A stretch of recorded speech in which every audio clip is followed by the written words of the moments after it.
Hi friends, நம்ம இன்றைக்கி இந்த வீடியோவில் என்ன பார்க்க போகிறோன்னா தக்காளி குழம்பு வாழைத்தண்டு சைட் டிஷ் தான் பார்க்க போகிறோம். இது வந்து ரொம்ப ஸ்வீட்டாக இருக்க ரெசிபி, ஈஸியாக ரெடி பண்ணிடலாம். Hi friends, welcome to Sri and mom life. நம்ம வீடியோக்குள்ளே போகலாம். ஃபஸ்ட்டு நம்ம வாழைத்தண்டு கழுவி அதை தண்ணிக்குள்ளே போடுறத நம்ம வந்து நார்மல் தண்ணியில் போடாமல் அதில் ஒரு 2 ஸ்பூன் கிட்ட தயிர், கட்டியான தயிரை நல்லா ஆட் பண்ணிட்டிங்கன்னா அந்த மோர் தண்ணியில் போட்டோம்னா அந்த கலர் சேஞ்ச் ஆகாமல் இருக்கும். வாழைத்தண்டோட ஒயிட் கலர் அப்படியே ஸ்டே ஆகும். ஸோ நீங்கள் கண்டிப்பாக அதை ஸ்டெப்பாக நீங்கள் ஃபாலோ பண்ணுங்கள். நம்ம வாழைத்தண்டு கட் பண்ணும்போது அதே மாதிரி நிறைய நாராக வரும். அந்த மாதிரி நாராக வரது எல்லாத்தையுமே கட் பண்ணி எடுத்துருங்க. வாழைத்தண்டு ரொம்ப ஹெல்த்தியான ரெசிபி. இதை வந்து நம்ம கண்டிப்பாக நம்ம ஹெல்த்து மந்த்லி 2 எடுத்துக்கணும். நம்ம அந்த மோர் தண்ணியில் ஊற வச்சுட்டு நார்மல் டேப் வாட்டரில் கழுவின பிறகும் நம்மளோட வாழைத்தண்டோட கலர் அப்படியே ஸ்டே ஆகிருக்கும். ரொம்ப நேரம் வச்சுக்கிட்டே இருந்தோம்னா, நார்மல் தண்ணியில் வச்சுருந்தோம்னா கலர் வந்து சேஞ்ச் ஆகிருக்கும். அந்த கலர் சேஞ்ச் ஆகாமல் இருக்கிறதுக்காக தான் நம்ம மோர் தண்ணி யூஸ் பண்ணுறோம். நம்ம வாழைத்தண்டிலே நிறைய வாட்டர் கன்சிஸ்டன்சி இருக்கும். ஸோ நம்ம அதில் கொஞ்சோண்டு தண்ணி மட்டும் ஆட் பண்ணி நீங்கள் இதை கொதிக்க வைக்கணும். நெக்ஸ்ட்டு நம்ம இதுக்கு தேவையான சால்ட் மட்டும் ஆட் பண்ணிக்கிறோம். சால்ட்டும் தண்ணி மட்டும் ஆட் பண்ணிவிட்டு இதை ஒரு 5 மினிட்ஸ் நம்ம குக் பண்ணி எடுக்க போகிறோம். ஒரு 2 விசில் மட்டும் வந்தால் போதும். நம்மளுக்கு ரொம்ப குக் ஆகணும்னு அவசியமே இல்லை. லைட்டாக வந்து நம்மளுக்கு குக் ஆனாலே போதும். ஸோ இதை நீங்கள் வந்து 5 மினிட்ஸ் மட்டும் டைமிங் கணக்கில் குக் பண்ணுங்கள். இந்த வாழைத்தண்டை மார்க்கெட்டில் 10 ரூபீஸ்க்கு தான் வாங்கினேன். இதுக்கே நிறைய குவான்டிட்டி இருக்குது, நம்மளுக்கு நிறையா கணிசமாகவும் இருக்குது, நல்லா யூஸ் பண்ணலாம். உங்களுக்கு இந்த மாதிரி ஸ்வீட்டாக இருக்கிறதெல்லாம் பிடிக்கும்னு சொன்னால் இந்த வாழைத்தண்டை வந்து ஃபஸ்ட் டைம் சாப்பிட்ற நீங்களாம் வந்து இந்த மாதிரி ஸ்வீட் சேர்த்து சாப்பிட்லாம், செமையாக இருக்கும்.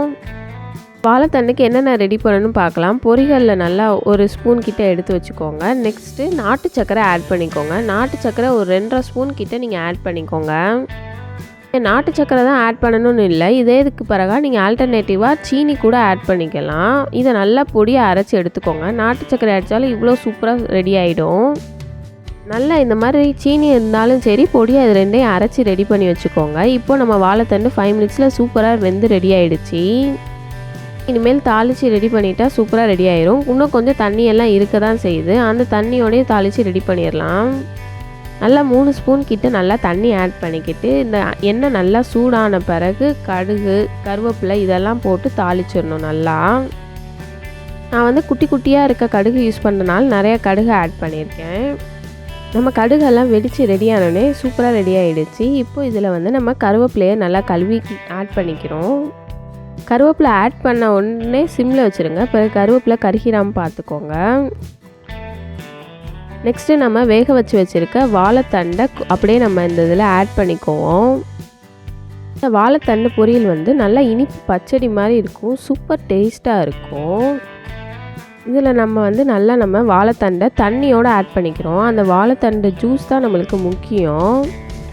வாழைத்தண்டில் அவ்வளோ நிறைய ஹெல்த் பெனிஃபிட்ஸ் இருக்குது. ஸோ இதை வந்து நம்ம கண்டிப்பாக சாப்பிடணும். வாழைத்தண்டை நம்ம பச்சையாக கூட சாப்பிட்லாம், இல்லை அந்த ஜூஸனாலும் எடுத்து குடித்தா அவ்வளோ ஹெல்த் பெனிஃபிட்ஸ் இருக்குது. இது சுகர் லெவலை இன்க்ரீஸ் பண்ணாது, நம்மளுக்கு ஹீமோக்ளோபினை நல்லா இன்க்ரீஸ் பண்ணும். இந்த மாதிரி நிறைய ஹெல்த் பெனிஃபிட்ஸ் இருக்குது. ஸோ இதை நீங்களும் கண்டிப்பாக மந்த்லி 2 எடுத்துக்கோங்க. இது ரேட்டுமே ரொம்ப ரேட் கம்மி தான். நம்மளுக்கு நம்ம கிட்ஸுக்கெல்லாம் லஞ்ச் பாக்ஸ் ரெசிபியில் கூட இந்த மாதிரி ஸ்வீட்டான பச்சடி மாதிரி பண்ணி கொடுத்தோம்னா அவங்களும் கண்டிப்பாக இதை ட்ரை பண்ணுவாங்க. ஸ்கூலில் லஞ்ச் பாக்ஸில் கொடுத்து விட்டோம்னா அவங்க நோ சொல்லாமல் மேமுக்காகவாது சாப்பிட்ருவாங்க அவங்க எல்லாருமே.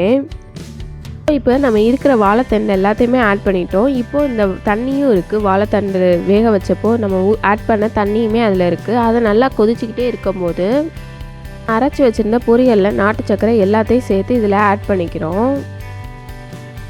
இந்த மாதிரி நம்ம இதில் ஆட் பண்ண பிறகு அந்த தண்ணியோடு நல்லா மிக்ஸ் பண்ணி விட்டுறணும். பொரியல் ஆட் பண்ணனால கட்டியாக எதுவும் ஃபார்ம் ஆகாமல் பார்த்துக்கோங்க. நல்லா சேர்த்து கலரி விடுங்க.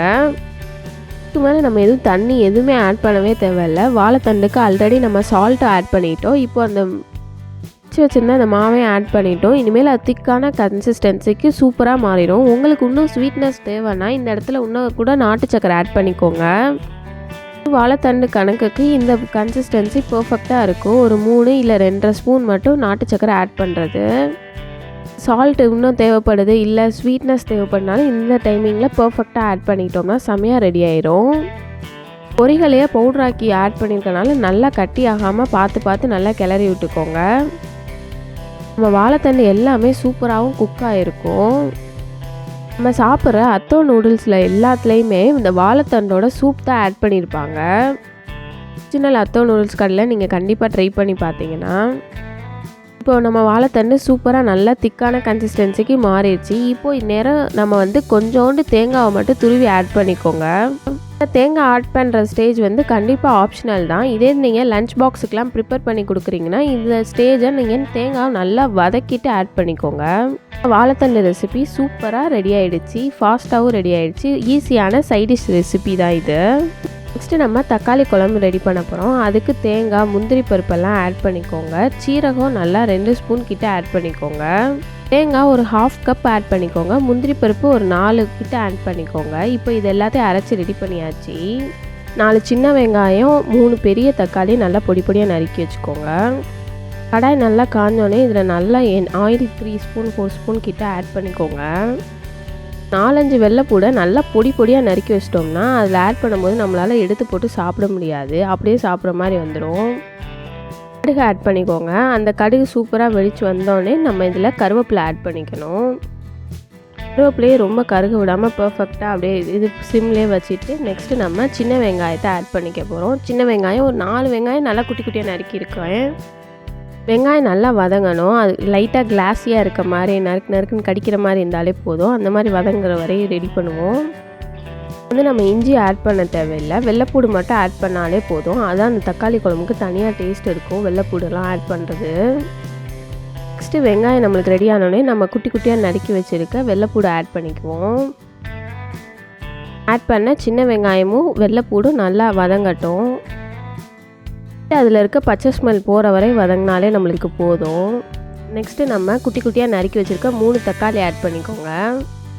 தக்காளி கணக்கு வந்து நாங்கள் 2 பேருக்கு சமைக்கிறதுக்கு தான் இந்த 3 தக்காளி ஆட் பண்ணியிருக்கோம். நீங்கள் இன்னும் கூட ஆள் சாப்பிடுவீங்கன்னா கொஞ்சம் கூட தக்காளி ஆட் பண்ணிக்கோங்க. 2 பேருக்கு சமைக்கிறதுனாலே 3 தக்காளி பெரிய தக்காளியாக ஆட் பண்ணணும். இன்னும் கூட மெம்பர்ஸ் சாப்பிடுவாங்க, சமைக்கிறோம் அதுக்காக சேர்த்து சமைக்கிறோம்னா நிறையா தான் தக்காளி ஆட் பண்ணணும்.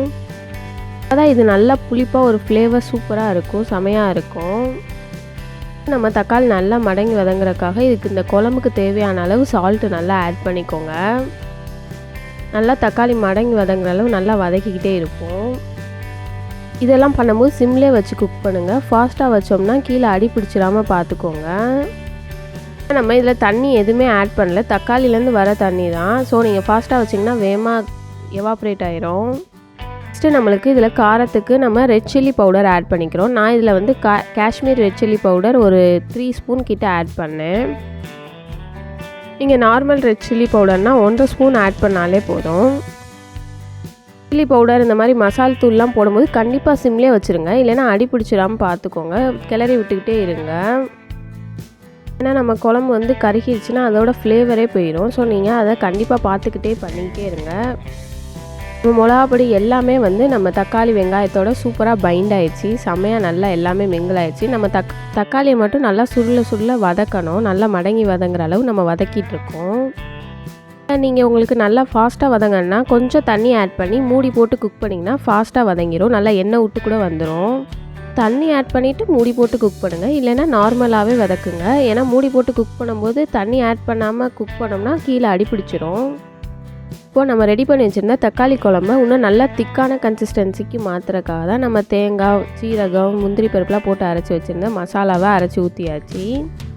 கூட உங்களுக்கு தேவையான அளவு தண்ணி ஆட் பண்ணிக்கோங்க. உங்களுக்கு திக்கான கன்சிஸ்டன்சியில் எவ்வளோ திக்கான கன்சிஸ்டன்சியில் இல்லை தண்ணியாக குழம்பு வேணுமா பார்த்து ஆட் பண்ணிக்கோங்க. தண்ணி தேவையான அளவு. உங்களுக்கு சால்ட் எல்லாமே கரெக்டாக இருக்கானு இந்த டைமிங்கில் செக் பண்ணி பார்த்துட்டிங்கன்னா பர்ஃபெக்டாக இருக்கும். நம்ம மசாலாம் வந்து ஒரு பச்சை வாசனை போய் நல்லா கொதிச்சு ரெடி ஆயிடுச்சுன்னா நம்ம குழம்பு ஈஸியாக ரெடி ஆகிடும். அவ்வளோதான். இந்த தக்காளி குழம்பு நம்மளுக்கு ரொம்ப ஈஸி அண்டு சிம்பிளான ஸ்டெப்ஸ் தான். நம்ம குழம்பு ஃபாஸ்ட்டாக செஞ்சிடலாம். இந்த தக்காளி குழம்பு வந்து நம்மளுக்கு சப்பாத்திக்கெலாம் செம்மையாக இருக்கும். மதியானம் சாதத்துக்கு வச்சு சாப்பிட்டுட்டு ரிமைனிங்கை நம்ம சப்பாத்தி கூட வச்சு சாப்பிட்லாம். சூப்பராக இருக்கும். செஞ்ச வாழைத்தண்டு பச்சடி வந்து நல்லா ஸ்வீட்டாகவும் இருக்கும். இது வந்து நல்லா புளிப்பாக காரமாக வந்து ஒரு புளிக்குழம்பு ஃப்ளேவரில் ஒரு டிஃப்ரெண்ட்டான ஃப்ளேவராக இருக்கும். நம்ம தக்காளி கிரேவி நல்லா குதித்து சூப்பராக ரெடி ஆகிட்டே இருக்குது. இப்போ நல்லா எண்ணெய் விடுற ஸ்டேஜுக்கும் வந்துடுச்சு. நல்லா எண்ணெயெல்லாம் விடும்போது நம்ம குட்டி குட்டியாக நறுக்கி வச்சுருக்க மல்லிச்செடி ஆட் பண்ணிக்கோங்க. இதே ஸ்டைலில் நம்ம பட்டை கிராம்பெல்லாம் ஆட் பண்ணியிருந்தோம்னா நம்ம ரோட் சைட் சால்னா மாதிரி சூப்பராக இருக்கும். எம்டி சால்னா ஃப்ளேவரில் இருக்கும். பட்டை கிராம்பு சிக்கன் மசாலாலாம் ஆட் பண்ணோம்னா அவ்வளோ டேஸ்ட்டாக மாறிடும். தக்காளி குழம்பும் அவ்வளோ டேஸ்ட்டாக சூப்பராக இருக்குது. செம்ம ஃப்ளேவராகவும் இருக்கும். இதை நீங்கள் கண்டிப்பாக வீட்டில் ட்ரை பண்ணி பாருங்கள். தக்காளி குழம்பும் அண்டு நம்மளோட வாழைத்தண்டு ரெசிபியுமே ரொம்ப சூப்பரான சிம்பிளான ரெசிபி தான். ஃபாஸ்ட்டாகவும் நம்ம இதை குக் பண்ணிடலாம். சிம்பிளாக நம்ம தக்காளி மட்டும் வச்சு இந்த குழம்பு ஈஸியாக பண்ணியாச்சு. நம்மளோட தக்காளி குழம்பு சூப்பராக கிரேவி மாதிரி ரெடி ஆகிடுச்சு செமையாக. இந்த வாழைத்தண்டு பச்சடி ஸ்வீட்டாகவும் செமையாக இருக்கும். ரொம்ப ஹெல்த்தியான ரெசிபியும் கூட. இதையும் நீங்கள் உங்கள் வீட்டில் கண்டிப்பாக ட்ரை பண்ணி பாருங்கள். இந்த 2 காம்பினேஷனுமே ரொம்ப சூப்பராகவும் இருந்துச்சு.